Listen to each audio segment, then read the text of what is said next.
Plane crash করে মারা গেল সূর্য আর সোনা। হ্যাঁ বন্ধুরা, অনুরাগের ছ সিরিয়ালে আগামী পর্বতে আমরা এমনটাই দেখতে চলেছি দীপার উপরে অভিমান করে দীপাকে ভুল বুঝে আবার সোনা আর সূর্য দূরে চলে যাচ্ছে। ওদিকে দেখা যায় কুন্তলায় এত বড় ষড়যন্ত্র ফাঁদ পেতেছে, যেটার জন্য দীপা আজ সর্বহারা সর্বশান্ত হয়ে গেছে। দীপা জানতো না যে কুন্তলা এত বড় শয়তান, এত বড় চক্রান্ত তার পিছনে করছে। উর্মিকে যে লোনের ব্যবস্থা করে দিয়েছিল সেই অফিসার আর সমস্ত দায় দীপার কাঁধে দেয়। সবার সামনে সেই অফিসার বলে, দীপা ম্যাডাম, আপনি আমাকে যেভাবে সব কাজটা করতে বলেছিলেন আমি ঠিক সেই মতোই করেছি, আপনার কথায় আমি সব কিছু করেছি, কিন্তু ওরা আমাকে ধরে ফেলে এবং এভাবে মেরেছে। দেখুন না, আপনি যা যা বলেছিলেন আমি তাই করেছি। তখন সোনা বলে, ও আমি সব বুঝতে পারছি, আমার কাছে সবটা পরিষ্কার হয়ে গেছে। তুমি এই বাড়িতে আবার নিজের জায়গা করে নেবে বলে তুমি এই নাটকটা করেছো। তুমি এই লোনের ব্যবস্থা করে দিয়ে আবার এই লোন থেকে আমাদেরকে মুক্ত করে দেবে, এই সমস্ত নাটক করেই তো আমার বাবার কাছে আসার চেষ্টা করছো। না দীপা সেনগুপ্ত, সেটা আর হবে না। উর্মি রেগে গিয়ে দীপাকে বলে, তুই আমার গায়ে হাত তুলেছিস, তুই তো আমার সব থেকে বড় ক্ষতি করে দিলি। তুই লোনের ব্যবস্থা করে দিয়ে আবার তুই মহান শাস্তে এসেছিস। বেরিয়ে যা বলছি, বেরিয়ে যা। ওদিকে সবাই দীপাকে ছোট বড় কথা বলতে থাকে। পপি সেনগুপ্ত বলে, দীপা, তোমাকে আমি এমনটা ভাবিনি। তুমি শেষমেশ এ বাড়িতে জায়গা অধিকার ফিরে পেতে তুমি এরকম একটা নোংরা চক্রান্ত করলে। ছি দীপা, ছি। এটা বললে দীপার খুব কষ্ট হয়।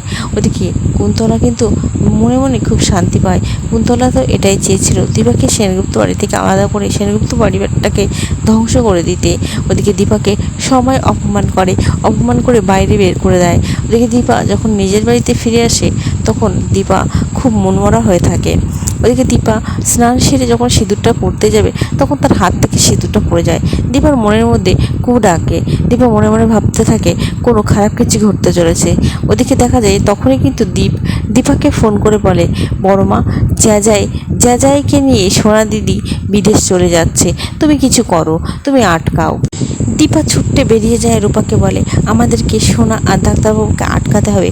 ওরা চলে যাচ্ছে, ওরা দেশ ছেড়ে চলে যাচ্ছে, আমাকে ভুল বুঝে ওরা এভাবে আমাকে ছেড়ে যেতে পারে না। আমি আমার স্বামী সন্তানদেরকে না কাছে পেলেও ওরা আমার চোখের সামনে থাকুক, ওরা ভালো থাকুক, এটাই আমি চাই। তখন দীপা ছুটতে বেরিয়ে যায়। ওদিকে কৃষ্ণ, রূপা সবাই কিন্তু দীপার পিছন বেরিয়ে যায়। ওদিকে দেখা যায় তখনই হঠাৎ সাইড থেকে দেখা যায় সোনা আর ডাক্তারবাবুকে গাড়ির মধ্যে। সেটা দেখে দীপা কিন্তু তাদের গাড়ির পিছনে ছুটতে থাকে। আর দীপা বলে, ডাক্তারবাবু যাবেন না, আপনি দাঁড়ান। সোনামা, এইভাবে আমাদেরকে একা ফেলে যাস না। কিন্তু সোনা তার মায়ের কোনো কথা শোনে না। দীপা রাস্তার মধ্যে পড়ে যায়, সেটা দেখ। ওদিকে রূপা, কৃষ্ণ, অবিনাশ সবাই কিন্তু ছুটতে দীপার কাছে আসার পরে, দীপা তুমি এভাবে ছুটছো কেন? তখন দীপা বলে, ওই গাড়ির মধ্যে সোনা ডাক্তারবাবু আছে। তখন দেখা যায় কৃষ্ণ বলে, মা, ওদেরকে ডেকে কোনো লাভ নেই, ওরা তোমার কোনো কথা শুনবে না। ওই বলে সেখান থেকে তারা বাড়ি ফিরে যায়। অন্যদিকে দেখা যায় ফ্লাইটে উঠলে কুন্তলার পাঠানোর গুন্ডাগুলো ফ্লাইটে আগে থেকে বম রেখে দেয় যাতে সূর্য আর সোনাকে মেরে ফেলা যায়। দেখা যায় সূর্য যখন প্লেনে ওঠে এবং প্লেনটা টেক ওভার করে ফেলে তখনই দেখা যায় প্লেন ক্র্যাশ করে যায় এবং সেই খবরটা ছড়িয়ে পড়ে সমস্ত জায়গায়। রূপা ছুটে আসে আর তার মাকে বলে, মা, আমাদের সব শেষ হয়ে গেল। বাবা আর হিংসুটি যে প্লেনে যাচ্ছিল বিদেশ, সেই প্লেনটা ক্র্যাশ করে যায়। এটা শুনে দীপা চিৎকার করে ওঠে এবং কান্না করতে থাকে, ডাক্তারবাবু, আমাদের একসাথে থাকা আর হলো না, তবে আমি আপনাদেরকে ছেড়ে থাকতে পারবো না। এই বলেই দীপা বলে, আমি আসছি খুব তাড়াতাড়ি আপনার কাছে। দীপা পাগলের মতো ছুটে ঘর থেকে বেরিয়ে যায়।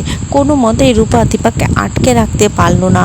ওদিকে বাইরে গেলে দীপাকে সে সামলে রাখতে পারলো না। দীপা গাড়ি নিয়ে বেরিয়ে যায়। ওদিকে কৃষ্ণ ছুটে এসে বলে, মা কোথায় গেল? অবিনাশ ছুটে এসে বলে, দীপা কোথায় গেল? তখন রূপা বলে, বাবা আর হিংসুকুটির প্লেন ক্র্যাশ হয়ে যায়।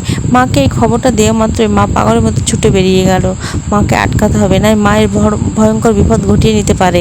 তো বন্ধুরা, অনুরাগের ছ সিরিয়ালে আগামী পর্বতে কী হতে চলেছে জানতে হলে আমার চ্যানেলটি সাবস্ক্রাইব করে আমার পাশে থাকো। ধন্যবাদ।